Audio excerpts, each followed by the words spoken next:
안녕. 자, 이제 사무에 관해서 공부하도록 하겠습니다. 우리 이제 자치권이 자치에 관한 법을 만들 수 있는 조례와 규칙을 하는 자치 입법권 조직을 만들 수 있죠. 그래서 이제 자치단체가 종류가 뭔지, 명칭, 구역, 경계, 설치, 배치, 분합을 어떻게 하는지, 단청제인지, 중청제인지, 기관 구성한 통합형을 하는지, 대립형을 하는지. 대립형을 했을 때는 의결기관과 집행기관을 어떻게 두는지, 양자의 관계는 뭔지 이런 거 같고요. 인사, 특별하게 정리한 게 없었고요. 사무입니다.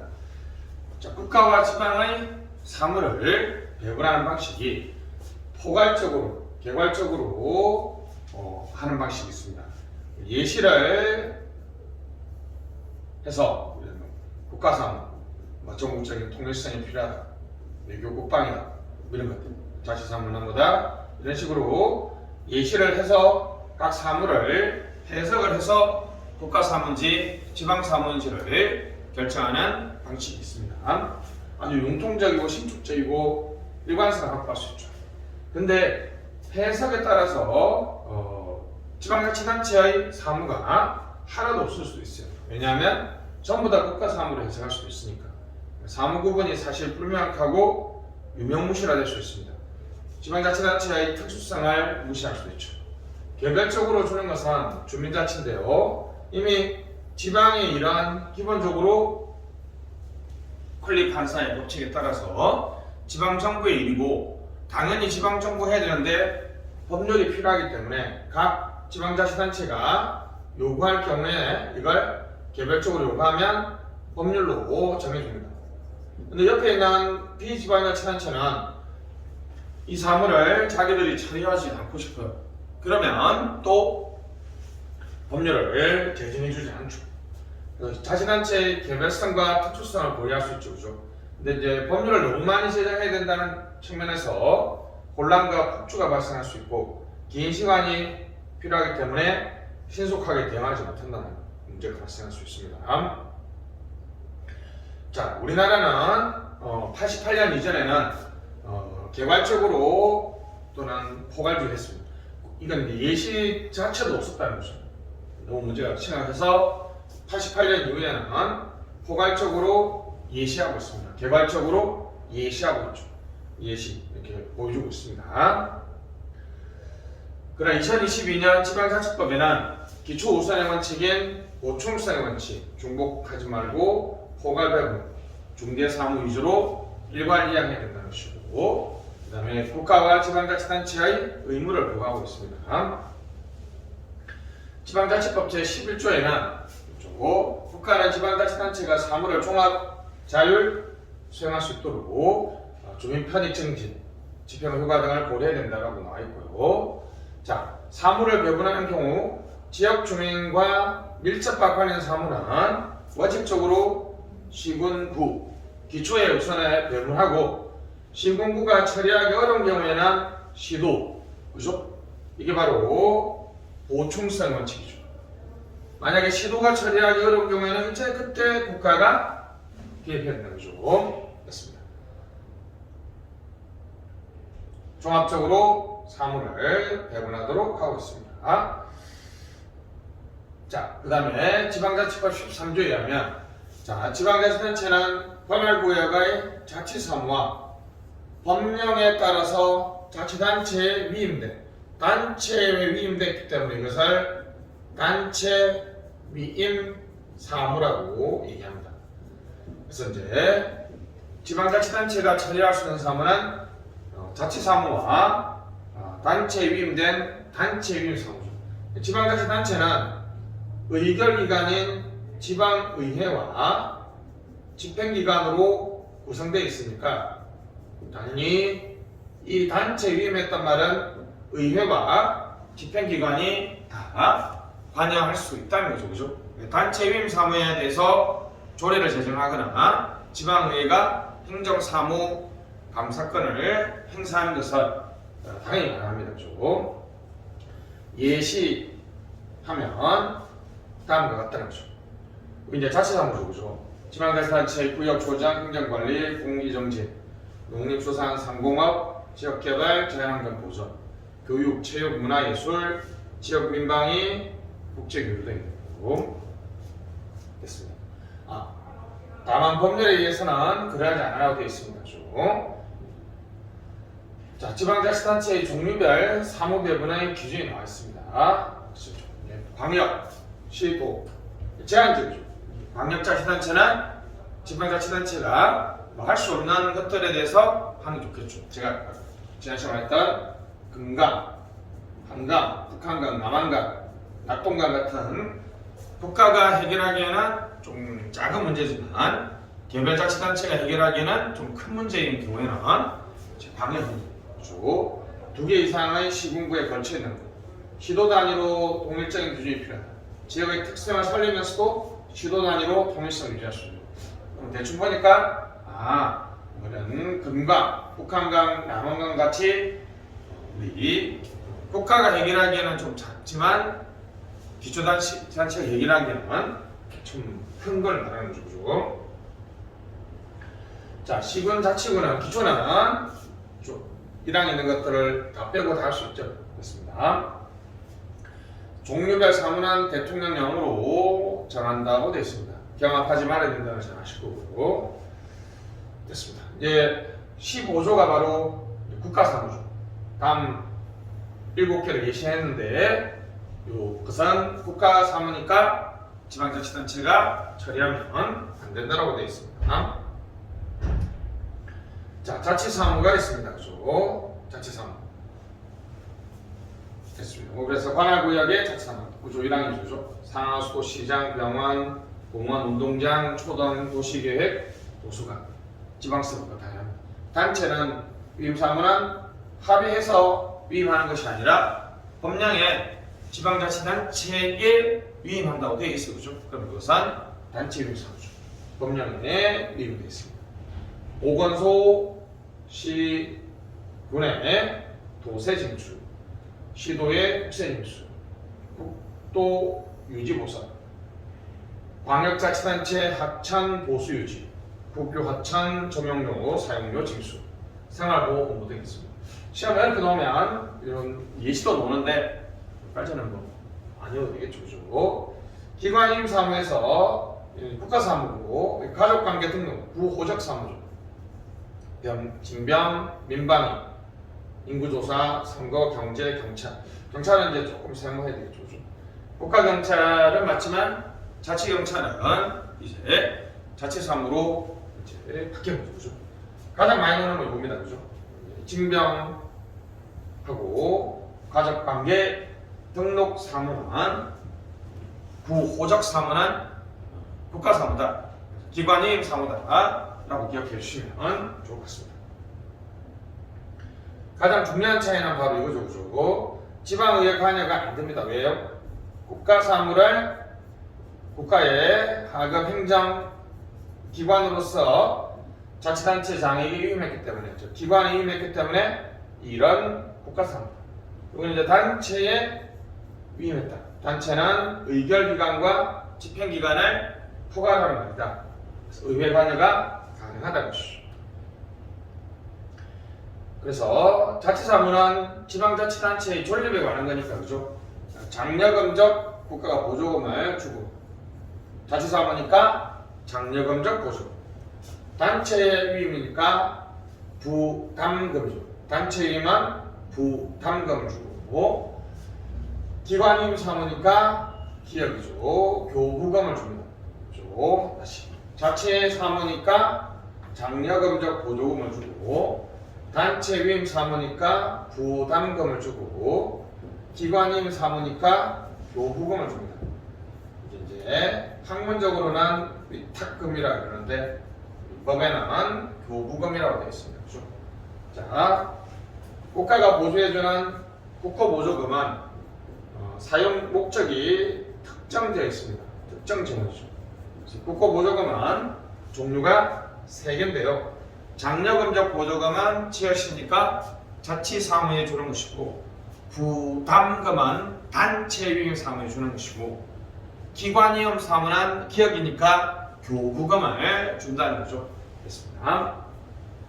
자치 사무는 사후적으로 합법적 감독만이 가능하고요. 단체 임무 사무는 합법적 감독 가능하지만 한목적적 감독도 가능합니다. 사전적 감독은 안 되죠.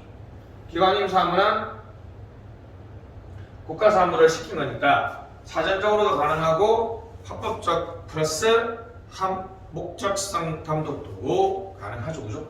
내 일을 시켰으니까 내가 좀 적극적으로 관리 감독할 수 있다는 거죠. 됐습니다. 이제 지방재정인데요. 국가재정과 지방재정의 차이는 뭘까요? 중앙재정은 포괄적인 특히 신용창출 기능이 있습니다. 신용창출 기능. 예를 들면 국공채를 발행을 하면요. 정부가 있으면 민간이 있습니다. 민간의 국공채를 발행하면 국공채라는 것이 국가가 망하지 않는다라고 전제하면 사실상 위험이 제로인 채권이니까 가장 안전자산이죠. 그러면 발행하면 민간의 돈이 정부로 들어오겠죠. 그럼 시중의 돈을 조금 인플레이션이 야기된다고 예상되면 국공채를 발행해서 민간의 돈을 국가에 가져와서 인플레이션을 막을 수 있다는 거죠. 반대로 이야기하면 국공채를 다시 이제 갚아주면서 상환하면서 민간의 돈을 풀 수도 있죠. 신용 창출 기능이 있는데 지방재정은 신용 창출 기능이 없습니다. 지방재정은 재정이 부족하기 때문에 지방채를 채권을 발행해서 사실 재원으로 쓰는 게 많고요. 시중에 돈을 늘리고 줄이고 하는 이러한 신용 창출 기능은 없다는 것이죠. 중앙재정은 순수 공공재, 예를 들면 국방이나 치안 같은 경우에 사용되고, 지방재정은 중공공재, 주로 이제 요금제가 많죠. 예를 들면 도립공원에 가서 요금을 내죠, 그죠? 요금을 내고 각종 시설, 체육시설, 각 자치단체별로 있는 운동장을 이용하면 운동장 이용자에 대해서 유저에 대해서 차지를 낸다는 것이죠. 수수료나 사용료를 내는 이러한 준공공재의 성격이 강하고 세외 수입이 많죠. 이런 식으로 이런 것들은 어떤 면에서는 세금이 아니죠. 그렇죠? 사용료, 수수료 같은 경우는 세금이 아니니까 세외 수입이 많고, 국가재정은 조세가 많습니다. 일반적 보상관계죠. 그렇죠? 국방 치안은 주로 이제 은능주의입니다. 그렇죠? 우리가 이제 소득이 많으면 내가 경찰이나 소방을 이용 많이 하는 거와 상관없이 부담을 많이 하게 되겠지만, 이제 시설 같은 경우에는 내가 이용을 많이 하면 많이 할수록 돈을 많이 내고, 이용을 적게 하면 적게 할수록 돈을 안 내겠죠. 이런 은익주의, 수익자가 부담을 하는 경우가 많습니다. 여기는 은능주의죠. 그래서 일반적 보상관계, 여기는 개별적으로 내가 이용하면 이용할수록 돈을 많이 내기 때문에 개별적 보상관계가 되겠습니다. 됐습니다. 이것이고, 지방재정의 구조는 이제 재원의 성격을 세 가지로 나눌 수 있습니다. 자주재원은 세입 측면에서 우리가 자주재원, 재정 자립을 할 수 있느냐, 그죠? 자립도. 지방자치단체가 스스로 다른 자치단체나 국가에 신경 쓰지 않고 자기 스스로 자주적으로 거둘 수 있는 재원은 두 개죠. 지방세와 세외 수입이고, 의존 재원은 다른 자치단체나 국가로부터 주는 거죠. 지방교부세, 국고보조금, 조정교부금. 조정교부금은 광역이 기초한테 지원해주는 것을 조정교부금이라고 얘기합니다. 목적에 따라서 일반 재원은 우리 용도가 제한되어 있지 않습니다. 용도 제한이 없는 경우. 그래서 이제 일반 재원, 일반적으로 쓸 수 있다. 이걸 재정 자주도라고 합니다. 이건 자립도 좀 오해할 수 있죠, 그죠? 자주재원의 정도를 자립도라고 하고 비용 용도가 용도 제한이 없이 쓸 수 있는 것을 재정 자주도라고 합니다. 일반 재원이 많으니까 일반 재원이라고 하죠. 특정 재원은 용도 제한이 있습니다, 그죠? 우리 교부세, 특별교부세, 보조금하고 특별교부세가 말하죠. 꾸준히 들어오는 건 경상세입이고 임시세입은 재산을 매년 팔 수 있는 당시라는 거죠. 이런 것들이 있습니다. 이제 자주재원은 세입 측면에서 우리가 자율적으로 거둘 수 있는 걸 말하고 일반 재원은 세출 측면에서 용도 제한이 없는 것을 말하죠.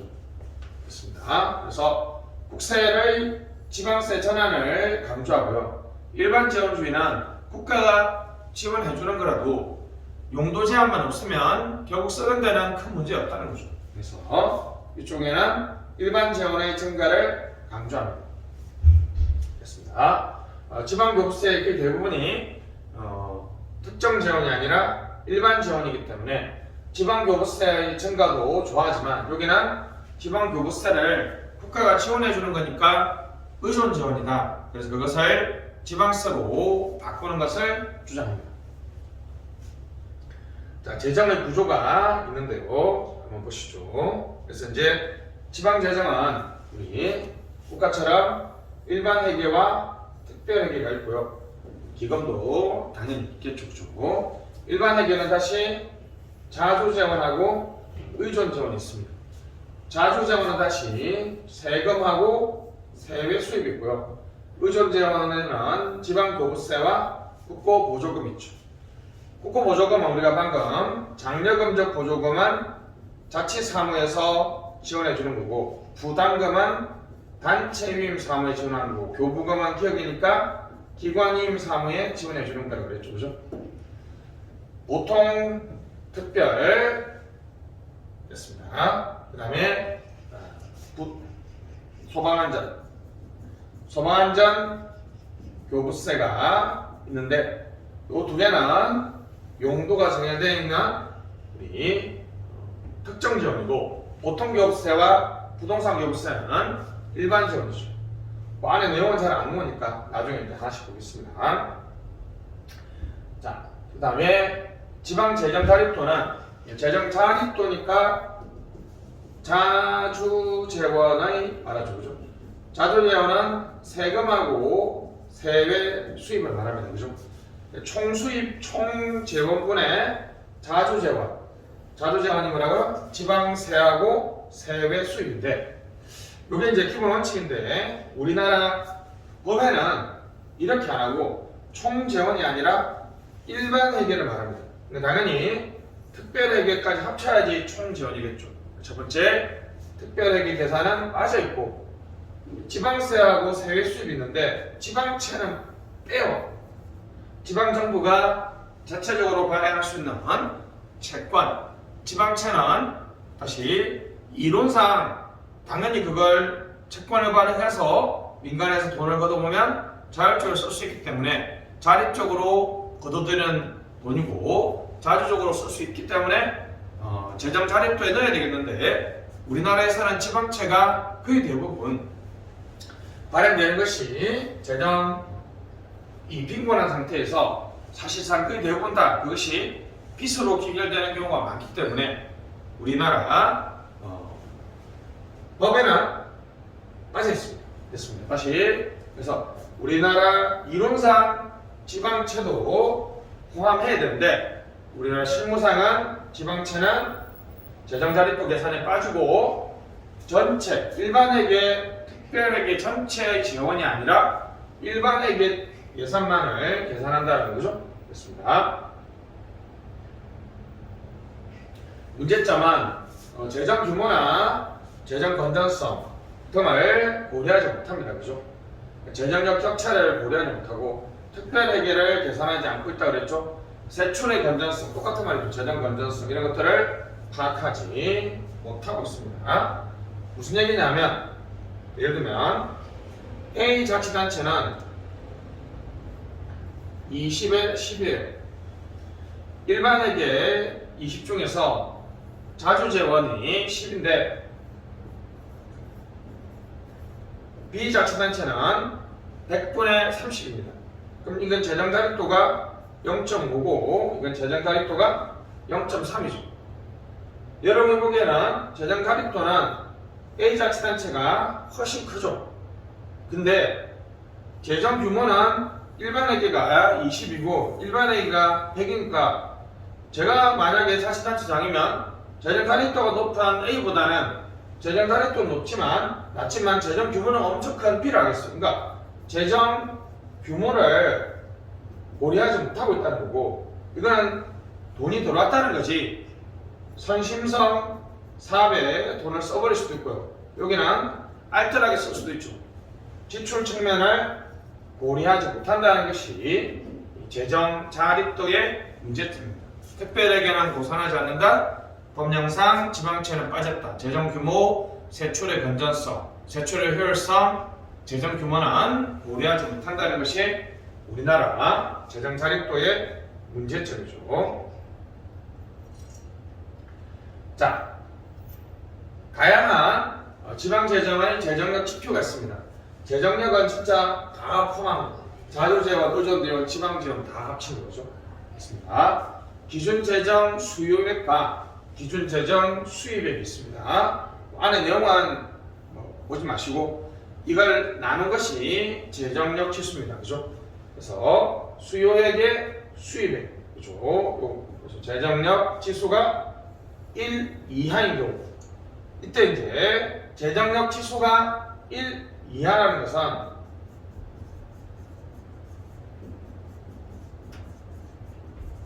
요게 1 이하죠.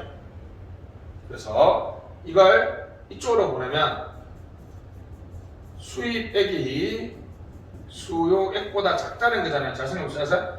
들어오는 돈이고 필요한 돈이죠. 그러니까 필요한 돈이 더 많다는 거죠. 들어오는 돈보다 필요한 돈이 더 많다는 말은 돈이 모자란다는 얘기죠. 다시 재정력 지수가 1 이하인 경우에는 수입액이 수요액보다 작은 경우, 다시 말하면 수입액이 수요액보다 작은 경우를 말합니다. 그런 경우에 돈이 모자라니까 교부세, 지원금을 준다는 것이고 재정자립도, 재정자주도는 했습니다. 그렇죠? 자립도는 자주재원의 비중을 말하고 자주도는 일반 재원, 비용 용도가 정해져 있지 않는 일반 재원의 비중을 말한다는 거죠. 자, 우리나라 재정진단제도는 중앙통제에서 했죠. 그죠? 보고를 하고 분석을 하는데 이게 건전성과 효율성이 떨어지면 진단을 합니다. 진단을 해서 심각하면 위기, 자력 구제가 안 되면 긴급 재정 관리를 한다는 거죠.